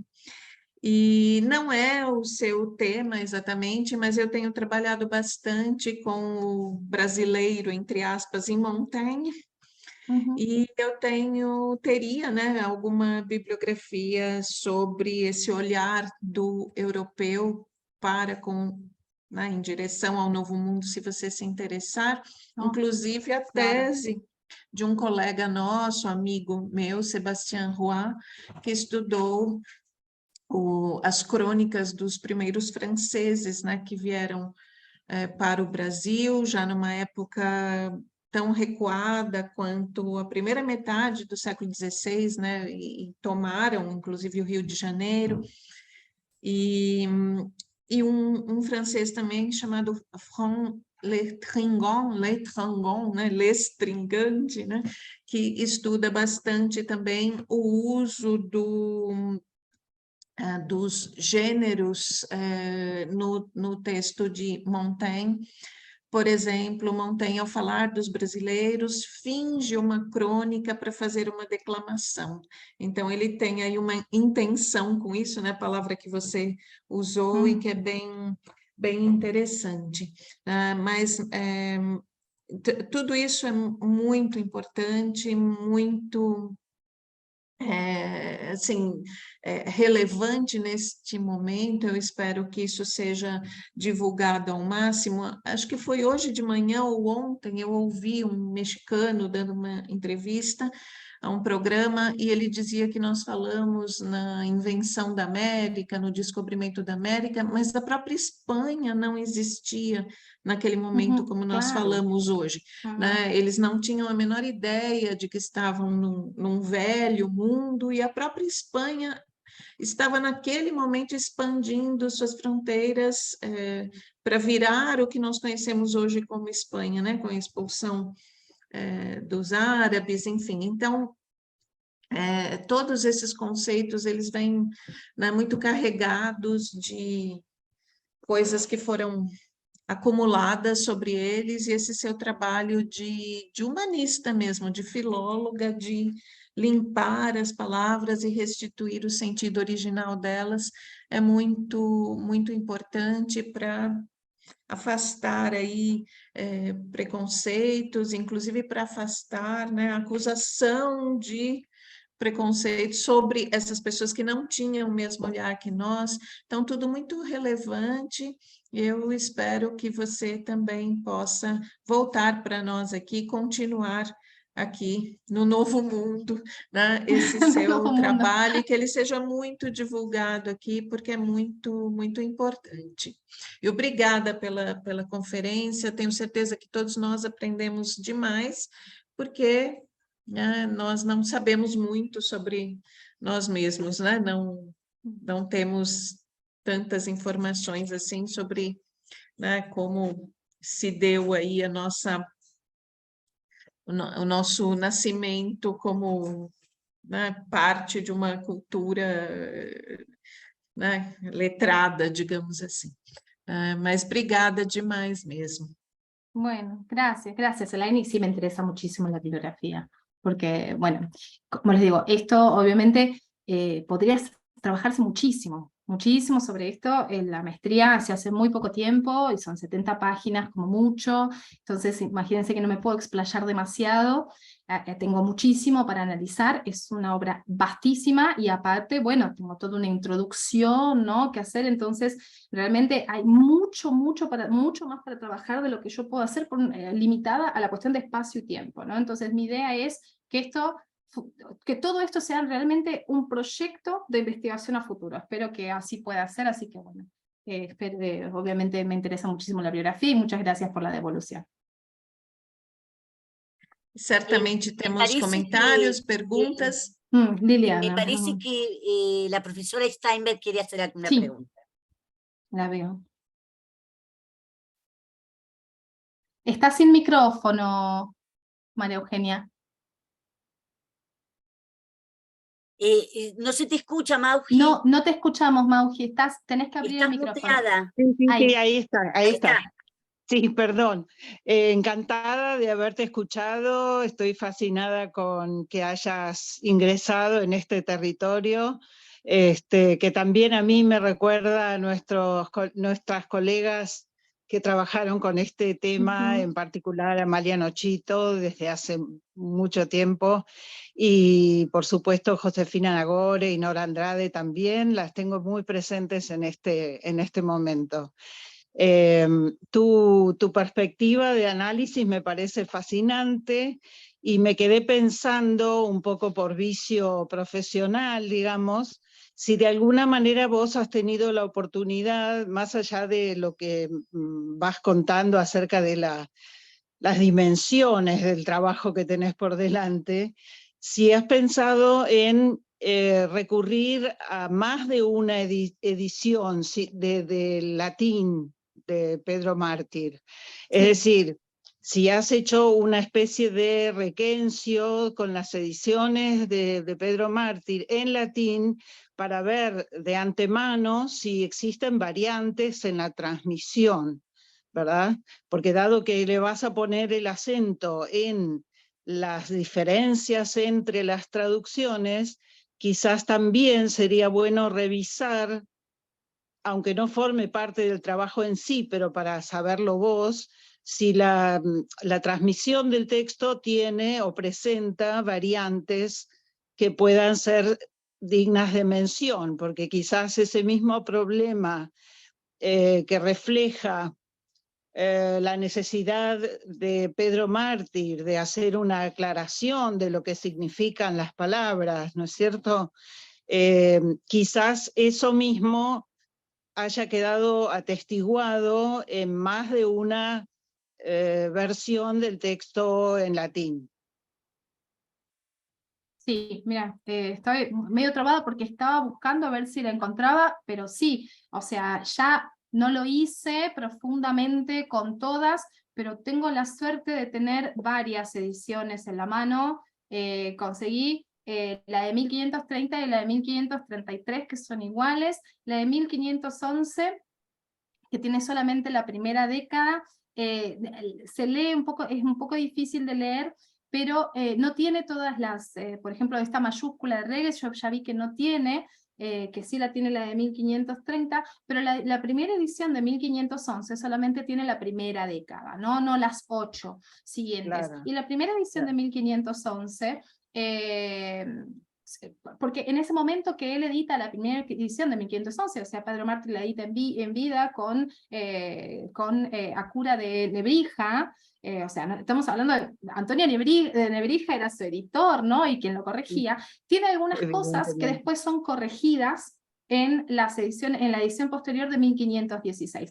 O sea, hay muchas palabras que, por ejemplo, siempre Pedro Mártir en 1511 siempre llama a Colón de prefectus, por ejemplo, ¿no? Y después en el 1516, ¿no? Ya dice, bueno, prefectus, o como lo llaman los españoles, almirantes. Entonces empieza a ver este tipo de cosas, ¿no? Eso ya lo podemos ver comparando la de 1511 con la de 1516. La de 1530 retoma 16, 1533 retoma 16. Después, cuando tenemos la de Asensio, que es la primera, o sea, Torres Asensio traduce en 1892, pero también hace una edición. En esta edición, Torres Asensio separa el texto en párrafos, le pone subtítulos, incluso habla de los indios ya desde el principio, ¿no? O sea, en los subtítulos, ya el primero lo iba a abrir, pero bueno, ahora no voy a tener todo a mano, pero yo les quiero mostrar todo. No te preocupes. Ya desde el principio dice, momento en donde Colón encontrará a los indios. Y empieza esto que les acabo de leer. ¿Y cómo Pedro Mártir ni siquiera sabe que están en las Indias? O sea, una cosa totalmente anacrónica. Y eso ya está en la edición que él hace en latín, y ahí sí no está este regem, no está en mayúscula, tal como él lo refleja en su traducción. O sea, en su edición él opta por sacar esta mayúscula, que está en 1530, y le permite de alguna forma traducir régulo, reyesuelo, o todos esos recursos que él usa para no decir rey o reina, que sí lo pone en mayúscula, ¿sí? Que es cuando habla de los reyes católicos, ¿no? Así que bueno, sí, me interesa mucho, o sea, a mí me interesa también hasta por una cuestión de curiosidad, me encanta leer los manuales. Claro, me encanta claro. leerlo, las ediciones, más que nada por eso también te sé contestar esto, pero sí, me interesa muchísimo, no voy a poder hacerlo para... Porque muchas de Sí. esas expresiones, por ejemplo, el idest y una palabra que aclare la que dijo antes, en muchos casos de transmisión directa, de códices, hay anotaciones que son las famosas interpolaciones, Sí, son breves sí. comentarios acerca de, entonces puede haber sido agregado por algún copista o por alguien que tomó nota, hizo la edición en la imprenta y le agregó interpolaciones aclarando cosas. En este caso sabemos que la de 1516 tiene agregados hechos por Pedro Mártir. Perfecto, ¿Sí? mientras Sabemos estén que justificadas esto, por él, sí. me parece fantástico contar con esa edición, claro. Por lo menos la de 1516, el resto, la verdad, Claro. no te sé decir, no te quiero afirmar una cosa que no es. No, Pero sabemos era que la de solo para 1516 saber. es una corrección y tiene cosas agregadas por Pedro Mártir. Perfecto, sí, que si lo tuviste en cuenta, muchísimo mejor, así que te felicito doblemente. Gracias. O sea, me encantaría tener más en cuenta esto. Igual no me puedo abocar mucho a todo esto, no solamente por una cuestión de tiempo y espacio, sino por el tema. Yo estoy haciendo un máster en romanística, ¿no? Entonces yo Claro, tengo que estudiar un poco más lo que es traducción y lo que son las lenguas y no estudiar el latín solamente, o estudiar la cuestión genérica, que también me encanta, o estudiar la translatio imperi, o la recepción, o sea, todo eso que tiene que ver con el texto en latín tampoco me puedo dedicar mucho a eso, porque no es el objetivo del máster, ¿no? Pero bueno, claro, sí, claro. o sea, queda como algo abierto. Gracias, Sí, queda Mauri, por el comentario. comprendido, por favor. Gracias por estar, Claro. No, por favor. Encantada. Gracias. Maricel, una pregunta. Hola, Hola, ¿qué tal? No sé si Mari. se me escucha. Hola, ¿qué tal? Muy Perdón, bien. tuve que cambiar de ambiente y de dispositivo porque estuve escuchando la charla desde un aparato que no tiene ni cámara ni micrófono, así que espero Gracias, que... Mari. Gracias por estar ahí a escuchar. No, por favor, gracias a vos. Aprovecho para saludar también a todos los presentes, bueno, a Liliana, a Mauji, a Alejandre, a vos, Ceci.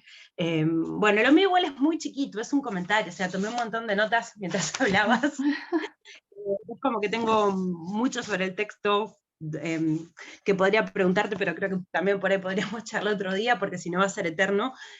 Simplemente quería decirte que, bueno, me encantó la exposición. También estoy anonadada con el trabajo que estás haciendo. Espero que lo estés disfrutando, porque creo que realmente Está bueno, es divertido. Te debo hecho decir, es por divertido. esta comparación entre lenguas, es algo para, evidentemente, alguien con tu versatilidad y tu facilidad y tu conocimiento para todas estas cosas. Bueno, Mauji ya te preguntó algo que iba por el lado de lo que por ahí yo hubiera podido resaltar, pero bueno, me quedo también con esto que dijiste cerca del final, ¿no? Esta cuestión de no poder traducir rex por rey, porque bueno, quizás evidentemente hay algo que cuesta atreverse a nombrar, o estas formas de usar la palabra cacique indígena, ¿no? Y recuerdo que vos también hablaste acerca de hacer una traducción y una edición que de alguna manera tenga una justificación. Que bueno, es algo sumamente responsable de tu parte también. Y bueno, y no sé si forma parte de tu idea, pero mientras vos hablabas yo me imaginaba quizás una justificación en este sentido, ¿no? Acerca de cómo los traductores de distintas épocas se apropiaron de formas diferentes de estos términos que incluso nosotros entendemos de modo diferente, pero quizás no tanto. No sé si tenés intención de ir por ahí, o si quizás es un detalle con el que yo me quedé. No, es justamente, la idea viene por ahí, por explicar este tipo de cosas, o sea, explicar, son varias cosas las que yo quiero explicar, no solamente cuestiones de léxico, porque también sería la idea de hacer un comentario, ¿no? Situando cuestiones históricas, pero la cuestión del léxico me parece súper importante, porque o sea, por la relevancia del tipo de discurso, ¿no? Que estamos teniendo acá. Es obvio que, a ver, Cosseriu decía, ¿no? Cuando traducimos discursos, sí, tratamos de que, inclusive estaba leyendo un texto de Susan Sontag, ¿no? Que decía, bueno, o sea, traducir es una tarea, no me sale la palabra ahora, o sea, vos buscás traducir y decís, voy a traducir todo, voy a hacer literal, y eso es imposible, ¿no? Te queda esa idea de que vas a traducir exactamente lo que dijo el autor y no lo haces, pero traducís una idea de lo que se dijo, ¿no? El tema es, o sea, ¿cuánto te podés vos permitir traducir y dejar de traducir, ¿no? Entonces, lo que a mí justamente me interesa es resaltar este tipo de cuestiones léxicas y explicar este tipo de cuestiones léxicas, porque me parece que tiene que ver con comprender mejor lo que es el texto base, porque no es solamente decir, ah, sí, bueno, Colón llegó a América y descubrió a los indios, y ahora tenemos un mundo nuevo. Sí, bueno, eso es lo que aprendimos en la escuela nosotras, ¿no? Que no estábamos tan deconstruidas, que nos estamos desconstruyendo ahora, que, no sé, mi hija ya no va a aprender eso, quizá. pero nosotros entendemos eso y leemos el texto de Pedro Martí y estoy segura de que no lo cuestionamos. O sea, yo leo la traducción de Torres Asensio y no la cuestiono, porque sí, Colón llegó a América, se encontró con los indígenas y ahora tenemos un mundo nuevo. Eso es lo que nos enseñaron siempre, eso es lo que siempre escuchamos. Bueno, Pedro Martí no dijo eso. O sea, ¿qué estamos diciendo? Que en esa época, en lo que esto pasó, no se hablaba de eso. Entonces, tenemos que, me parece que para descubrir, para poder hablar de cuestiones históricas, ¿no? Y de lo que estamos leyendo en el texto y poder entender mucho mejor lo que nos transmiten los autores y también poder entender cómo se creó verdaderamente este discurso sobre la idea del descubrimiento, tenemos que partir del hecho de que no lo decían así en un principio. ¿Sí? O sea, creo que esto es el pretexto de Pedro Martí, ¿no? Y quizás demasiado ambicioso, debería formar parte de lo que son los estudios hoy en día que hablan sobre deconstruir esta idea, ¿sí? Porque nos ayuda a entender que es realmente un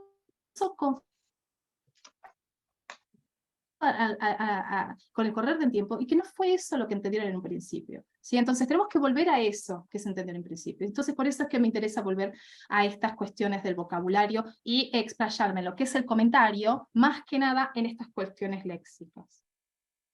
¿No? Eso es lo que me preguntaba, ¿no?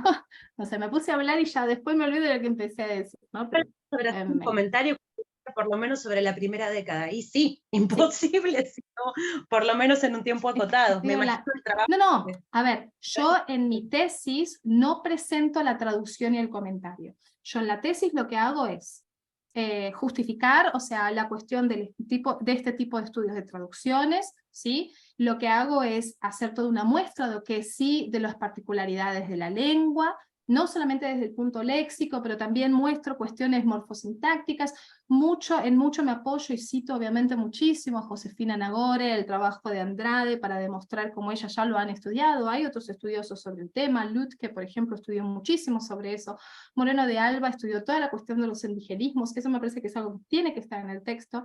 Y por último, yo hago esta comparación con los términos que encuentro en el primer libro de la primera década, ¿sí? Que ya es un montón, para de esta forma justificar la necesidad de la traducción y el comentario que quedaría como una propuesta, ¿sí? Para un trabajo futuro. Sí, y eso ya me está llevando mucho. Lo entendí, sí. Perfecto, Así pero bueno, bueno, imagino que es un trabajo importantísimo para cuando lo puedas hacer. ojalá lo pueda hacer. Gracias, Mari, gracias por estar. A vos. Cecilia, también me parece que vos debés tener en cuenta los momentos en que se producen esas traducciones, ¿no? También Sí. la época, los contextos. Cuando vos estabas hablando de esta idea de la Traslatio Imperii y justamente mencionaste la fecha en que se produce la de Torres Asensio, 1892, ¿no? Me imagino que en ese momento el imperio español, que estaba en franca decadencia, si uno piensa, totalmente. ¿no es cierto?, la pérdida de sus últimas colonias, que es justamente Cuba y Filipinas, Cuba que fue una de sus primeras colonias, Sí, uno de los llegó, primeros territorios descubiertos siempre entre comillas. Me imagino que eso también es de enorme importancia, ¿no? Ese intento de recuperación de un imperio que ya está en vías casi de desaparición, ¿no es cierto? Sí, eso es muy importante. De hecho, si no me equivoco, no le quiero decir algo que él no dice, pero él justamente menciona, esto es exactamente lo que vos estás diciendo. O sea, Torres Asensio está ensalzando un imperio que se está cayendo, lo está reconstruyendo a los pedazos como puede a partir de una traducción, ¿no? El tema es que, bárbaro, lo entendemos, o sea, podemos decir, bueno, tiene errores, tiene cosas, o sea, ideológicamente está parado en un lugar que no están quizás los otros traductores, y sin embargo, estos vicios que podemos, no quiero decir errores ni vicios, porque bueno, no voy a criticar de ninguna forma a los traductores, pero de repente estas pequeñas cosas aparecen en las traducciones posteriores, incluso en la traducción de Agustín Millares Carlo, que tiene el prólogo de Edmundo O'Gorman, ¿sí? Quien desconstruye la idea del descubrimiento, y sin embargo, Millares Carlo dice reyesuelo, dice indígena, dice una cierta serie de cosas que vos decís, pero ¿cómo? Vos estás parada en la vereda opuesta a Torres Asensio. Y después tenemos la traducción italiana, que es a mí la que más me convence, y que sin embargo en su prólogo dice, en muchos casos yo me voy a basar en Asensio, porque la traducción de Asensio es fundamental, ¿sí? Y de repente hace esto que yo te estoy diciendo de decir indígena para todo, o sea, por más de que lo que está diciendo Pedro Martí son isleños, indígena, rey, cacique, ¿viste? Este tipo de cosas las vuelven a repetir. Y por eso a mí lo que me llama la atención es, ¿tiene que ver con una cuestión ideológica o tiene que ver también con una cuestión de cómo están cargados estos términos, ¿no? Y de cómo nosotros los tenemos en nuestras lenguas de una forma así casi, o sea, irreflexivamente, ¿no? En portugués se puede decir irreflexivamente, o sea, sin pensar lo que estamos diciendo lo decimos porque forma parte de nuestro vocabulario cotidiano.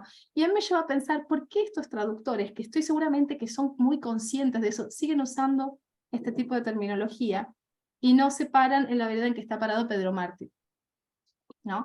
Entonces, sí, obviamente, el momento en que escribes es importantísimo, ¿no? Y podemos justificar a Torres Asensio. Y después, ¿cómo justificamos al resto, no? Es lo que yo me pregunto. Tenemos que buscarles una justificación también al resto. Así que sí, es totalmente importante y relevante, y eso también me interesa muchísimo.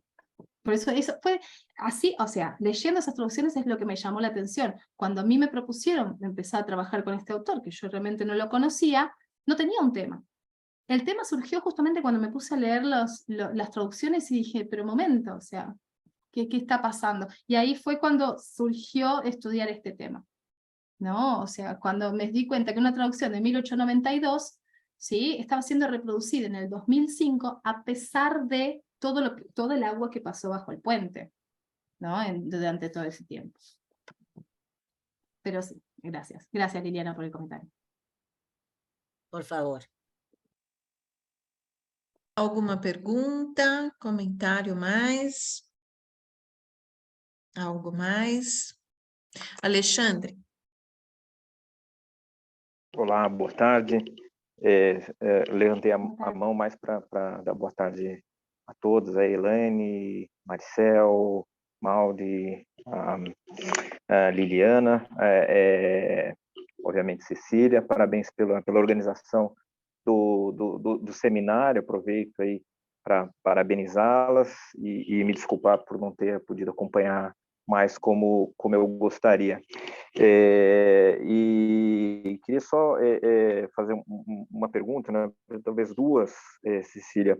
Uma é saber um pouco sobre os modelos, né, do seu autor, né? Ele, enfim, acaba mencionando o Enéas, fazendo uma comparação, né, de Cristóvão Colombo com Enéas, mas é um texto, obviamente, que você falou um pouco na linha historiográfica, etnográfica, né, em prosa, e daí pensar, como você está tratando dessa questão do léxico, e daí da tradução, né, quais são os modelos dele quando ele escreve? Porque muitas vezes o autor ele escreve, né, ele diz o que diz, tá? E o modo como ele diz, porque por vezes ele está ali imitando ou dialogando com algum modelo. Então, queria saber assim, se você tem isso, você consegue identificar quais são os modelos desse autor, né? E uma outra coisa que me veio à mente também, por fim, só é se sabe ou se é possível, né, que ele tenha também tido como modelo Luciano de Samosata, né, que era muito importante para os autores do Renascimento, né, as histórias verdadeiras, essa questão de relato de viagem e de algumas coisas exóticas, fantásticas, assim, um pouco que ele acaba por narrar, se de alguma maneira é perceptível, se enfim, ele está presente de algum modo nessa obra. Era isso. Obrigado. Obrigada, Alexandre. Eu que agradeço por acompanhar aqui o ciclo e acompanhar essa minha apresentação. Muito obrigada pelo comentário. Sobre Luciano de Samosata, eu lamentavelmente não conheço. Né? Então, assim, como eu não conheço bem a obra dele, então também isso me leva a talvez não identificar tão facilmente, né? Se Pedro Martins está acompanhando ou está de alguma forma imitando ou fazendo como ele fez. Então, eu não consigo te responder isso, me desculpa, porém, eu já anotei aqui que vai ser uma das coisas que eu vou procurar. Justamente porque aquelas coisas que eu li, como eu te disse, como eu disse anteriormente, como não é esse o tema, né, a questão dos modelos, eu não me dediquei a estudar muito sobre isso, porém, eu já li bastante e aparecem daqueles autores, por exemplo, Nicoletta Bruno, eu vou te dizer o nome dela, sim, é Nicoletta Bruno. A Nicoletta Bruno, ela identificou uma série de modelos, né, que serviriam a Pedro Martí para construir a autoridade da personagem dele como um etnógrafo e um historiador, não é historiador, é historiógrafo, não consigo falar a palavra, desculpa. E ele identifica não só a Lívio, né, mas também a Diodoro, e ele fala sobre Políbio, e ela cita, né, em vários lugares, fazendo comparação do discurso do Pedro Martí e do discurso dele. Então, certamente, deve ter não só esses, se não deve ter bem mais, eu acho que amerita realmente um estudo mais aprofundado sobre o tema. Eu lamento muito não conseguir te responder mais do que isso, porque, como eu te falei, não conheço ainda. Porém, os modelos parece que são muitos, e, como te disse, os textos que eu li, que são muito poucos, né? Por exemplo, sobre os modelos clássicos, muito poucos, são 2. Eu li 2 textos sobre os modelos clássicos, além daquele da Nicoletta Bruno, aquela apresentação da Nicoletta Bruno, todos abrem uma série de linhas que precisam continuar sendo pesquisadas, né? E deixam pé para continuar desmembrando, desfazendo o texto de Pedro Martí, procurando justamente esses modelos clássicos, porque é óbvio que um humanista do tamanho dele é muito provável que tenha muito mais do que isso, porém é um texto que não é estudado, né, em absoluto. Então, tem muito para fazer sobre isso, e com certeza, a partir do pouco que eu conheço, já dá para ver que realmente deve ter bem mais do que eu estou citando. E sobre Luciano de Samosata, eu particularmente vou olhar, inclusive, porque seria bem interessante descobrir algo sobre isso. Então, te peço desculpas por não te dar uma resposta mais acabada sobre o tema ainda, mas... Imagina, mas... Ótimo. Muito obrigada, Alexandre. Obrigado. Muito obrigada mesmo. Imagina, obrigado eu que agradeço. Mais algum comentário? A mí me sorprendió el verbo, la utilización del infinitivo fabricare, ¿no? Porque me hizo acordar a la frase ovidiana que utiliza Ovidio en el libro primero de Metamorfosis, que dice fabricator mundi, ¿no? Que hace recordar un poco el concepto de máquina mundi que Lucrecio, ¿no es cierto?, expresa en De Rerum Natura, pero tampoco, no tengo yo, no he trabajado cuál pudo haber sido la continuación de todo esto, ¿no? Pero me llamó la atención eso que él dice también con la idea de fabricar el mundo, ¿no? Que vos bien tradujiste con esto como de componer o armar, pero me llamó muchísimo la atención eso. No, y como estábamos diciendo, creo que tendríamos que parar y hacer un trabajo solamente, que incluso ameritaría una presentación solamente sobre eso, porque es realmente mucho más rico el texto de lo que podemos ver así en una primera lectura. Yo me lo estoy anotando todo, obviamente, acá para el futuro. Muchas gracias, Liliana. Sobre todo porque ese concepto de máquina mundi ha sido fundamental después en el desarrollo de del capitalismo que tuvo Sí. tanto que ver con el descubrimiento y la conquista de América, ¿no es cierto?, hacia adelante, ¿no? Sí.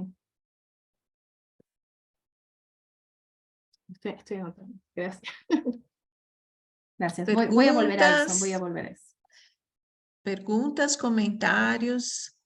Enquanto vocês pensam, vou convidar a todos os interessados, né, no período humanístico a ingressar no nosso grupo de pesquisa República das Letras, fundado por mim e pelo professor Ricardo da Cunha Lima. Nós nos dedicamos, né, a textos do chamado Renascimento, né, e autores daquele período ou que, né, imitem os autores daquele período. Então, aqueles que quiserem, né, ingressar no grupo, só entrar em contato conosco, e no ano que vem nós teremos um novo colóquio, né, mais uma edição do nosso colóquio, Autores do Renascimento, e teremos a presença confirmada da professora Catarina Picciochi, que vai nos falar exatamente, ela mandou o título do livro dela, que vai ser o título da conferência, Cartographic Humanism,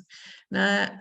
Ela vai falar da invenção, né, da identidade de cada povo, né, a partir do desenho de mapas, né? Esses desenhos aí como separação e como autoconstrução, né? Então vai ser muito interessante para todos os que se interessam, né, por esse assunto. O dela vai ser, né, de mapas europeus, mas podemos aí também fazer depois, né, nossas associações, né? Trabalhamos com coisas que às vezes não tem material pronto, né, diretamente para nós, temos de, né, assimilar aí o que os outros produzem e, né, fazer nossas próprias pontes, mas temos feito isso, né? A Cecília acabou de fazer, e se não...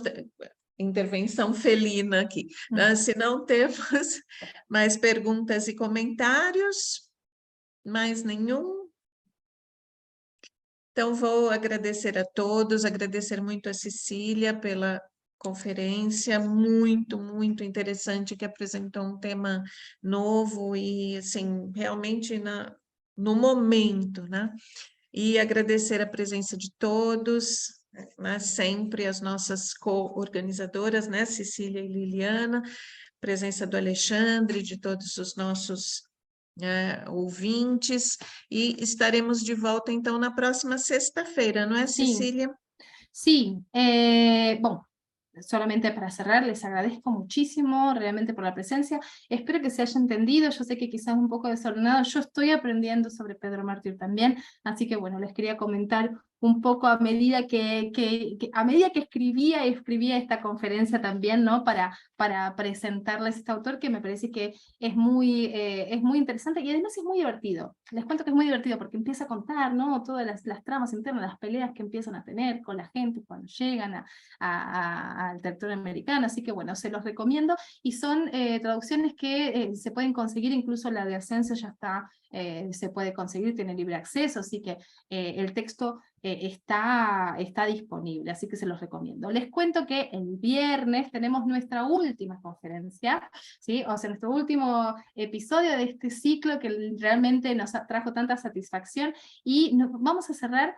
O sea, para mí es un gran honor, imagínense, estar entre estos nombres, ¿no? Después de toda la gente que vino, de la profesora Liliana también acá, que presentó y fue magnífico. Cerramos con realmente llave de oro, porque vamos a tener a la profesora Laura Miguel Escabero. Ella es de la Universidad Complutense de Madrid, ya estuvo con nosotros el año pasado y dio una conferencia magistral, ¿sí? Así que los invito a todos a escucharla. Ella va a hablar sobre discursos sobre sexualidad, heterosexualidad y homosexualidad en la épica tardoantigua, el caso de Nono de Panópolis. Así que bueno, yo creo que va a ser realmente lo que necesitábamos para cerrar este ciclo tan exitoso que hemos tenido, y bueno, muchas gracias por la paciencia, muchas gracias a todos los presentes, y nos vemos el viernes. Chao. Chao. Hasta luego. Hasta la próxima. Hasta sexta. Gracias.